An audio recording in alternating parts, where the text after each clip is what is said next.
Hey guys, so Nanowrimo can be a very, very stressful time. I'm not even going to sugarcoat it. There are times when it is going to... There's no words for it really. It's going to be a nightmare at times, but it can also be incredibly rewarding. In fact, the whole aim of it is to be a reward for yourself that you manage to get so much done. There are times when it can be hard to stay focused. So from my experiences with last year, where I only just scraped past the finish line, to the year before that when I gave up in the first week, I've gathered some tips that really helped me. So I'm just making this video to let you know a few little hints and tips that really helped me when it came to Nanowrimo. So there are 10 of them.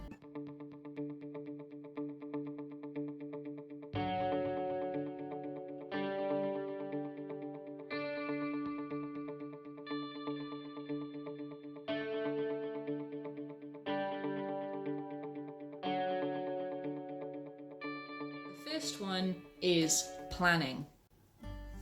You need to plan.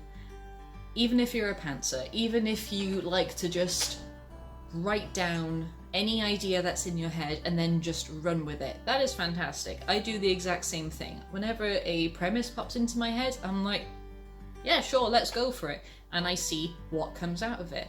But I add that to my planning process. I learnt not to do that for an actual intending to be published thing. So I need to plan, I need to take that premise, and if I do writing exercises or if I just write out random scenes that are in my head, by all means, I do it and I see where it goes and see what chaos comes from it, but I add it to my planning process and then I can whittle it down later and add it into a plan.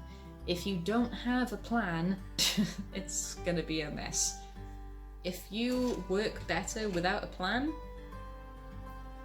God, I wish I had your power. I'm not one of those people. I need to have everything in front of me. I have to get all of the pantsing out of my head in the planning process so that everything is out there in one jumbled mess, and then I can go, okay, this goes here, that goes there, we can change this, and there we go. Not as easy as all that. God, I wish it was. But yeah, my step one in what to do during Nanowrimo, you need to plan. Step 2, you need to find a workspace that works for you.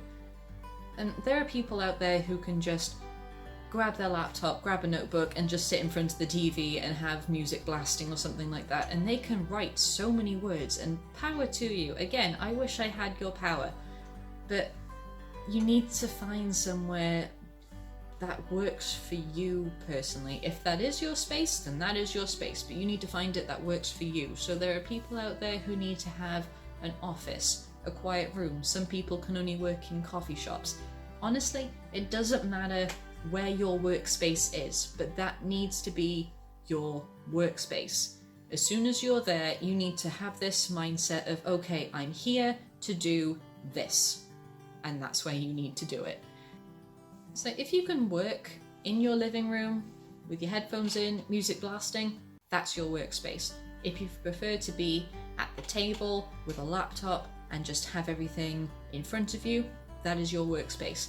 If you like to go to a coffee shop because of the hustle bustle and the atmosphere and, let's be honest, the fun cliche of writing in a coffee shop, then that's your workspace. Wherever it is, you need to find it, because that is the area that as soon as you sit down, that's when the magic will happen. So step 2, you need to find your workspace. Step 3 kind of goes back to the planning thing, but research. You need to research. The last thing you want to do is be writing a story about these epic histories and battles long ago, or this other culture that you've recently discovered and just want to dive into, and then realize, oh, I know nothing about this and I need to do a lot of research very, very quickly. You don't want to waste your Nanowrimo time doing research for something that you should have been doing during Preptober. I mean, if you suddenly find yourself in a plot hole, or there's a new aspect to this new thing that you're looking at that has popped up during Nanowrimo, then by all means, flag it for now, research later during your editing process. Researching is going to save you a lot of time and avoid a lot of stress. So, step 3, you need to do your research. Step 4, you need to set yourself goals.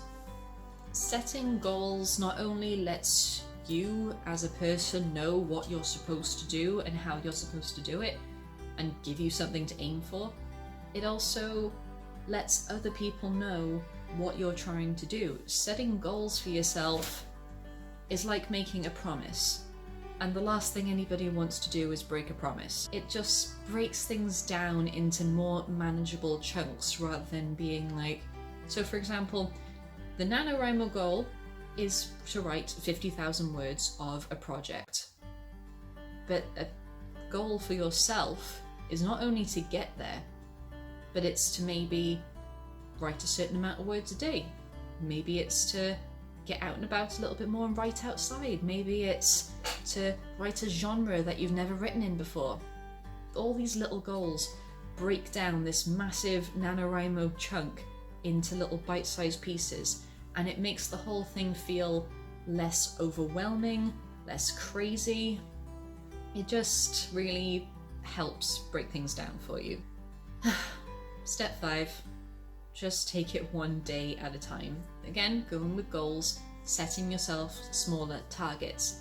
This could be writing a certain amount of words a day, but then you have to remember, plans do change. Sometimes things happen during the day that you have no control over. Say, you know, your car breaks down. What you think is a day off, suddenly you have to get called into work last minute to cover a shift. Things do change, so rather than beating yourself up about it, just take it one day at a time. Have a goal in mind at the start of the day, and then if something pops up, if plans change, that goal is still there. You're not thinking, oh god, the 50,000 words. All you're thinking is, okay, 2,000 words is still manageable. Let me just get this bit out of the way first. Let me finish my work shift. Let me go and help that friend out. That goal is still going to be there. You just need to take your time. Planning ahead and being like, oh, I need to reach 25,000 words by this date or else is not a healthy way to go about it. You need to stop focusing so far out in the future and focus on right now. Because the steps you take today and how you deal with little inconveniences are going to build how you reach your goal at the end. Step 6.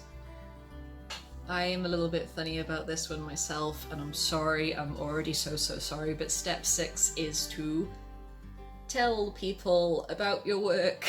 I know, it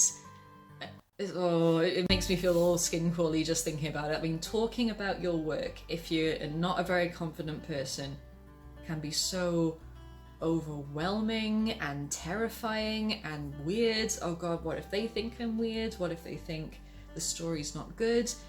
So many thoughts go into your head, but at the same time, telling people, again, works on this mindset of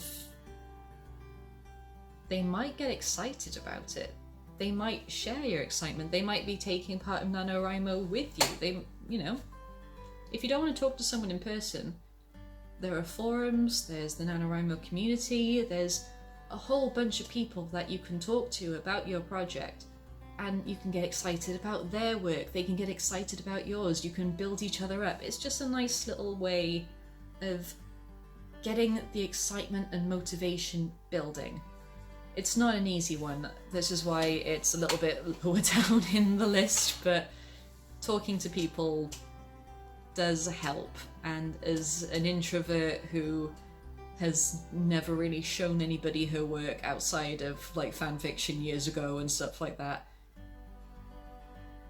it just helps. It really does, in some weird messed up way, in weird anxiety fueled way. Just talk to people.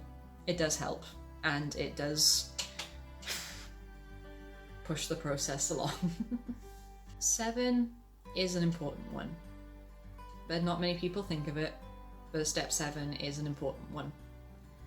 You need to look after yourself, okay? It can be so easy to become a recluse or to avoid people or, you know, call in sick to work just to sit in front of a screen, and before you know it, the month has gone and you've become this little shell of what you used to be because you've poured everything into this project. And pouring something into a project is good, don't get me wrong, but you can't keep giving if the well is empty. You need to look after yourself. When was the last time you showered? When was the last time you cooked a meal? When was the last time you went for a walk? When was the last time you saw a friend or called a family member on the phone? Just little things like that, just to keep your mental health in check, because it's important. It is so important. If, you know, at the end of the day, if you're not looking after yourself, then how do you expect to give so much to your stories and help them carry themselves places if you don't have the strength to carry yourself? You need to look after yourself, okay? It's an important step, one that many overlook, but at times just have a day off if you want to. No one's going to judge you for it. In fact, they might congratulate you for realizing that something isn't quite right and you need time to reset.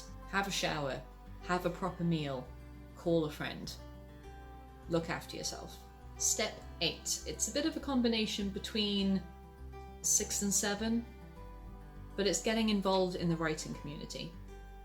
This year I really tried a bit harder to talk to more people in the writing community, watch more author tubers, just push the boat out a little bit to really get involved, because it just builds up so much more excitement for what you're working on, and you get excited for other people, and it's a very welcoming community. Everyone is willing to offer advice.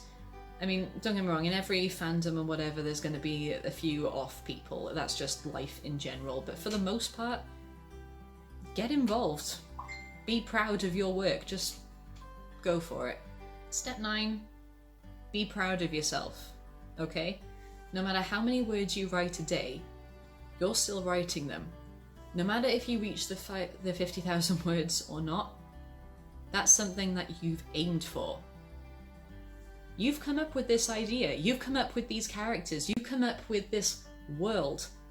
That's something to be proud of. No matter how Nanowrimo turns out for you, at the end of the day, you still set out with a goal, you still pushed yourself forward. It's all you, so be proud of yourself. If you only wrote 200 words one day, that's still 200 words. Go you! If you wrote 10,000 words, go you! It's all a personal thing, so just be proud of yourself that you decided you're gonna take a chance on this idea, world, characters, people that you've come up with, and you have set out on this journey. So just keep reminding yourself, be proud of yourself. Finally, 10. Have fun. I know it's cheesy, I know, but you gotta end on a positive note sometimes, okay? We've had the boring, tedious stuff like planning and research and setting goals. We've had the awkward stuff of getting involved in communities and talking to people. But now we end on a, yeah, cheesy, but it's a happy note. Have fun.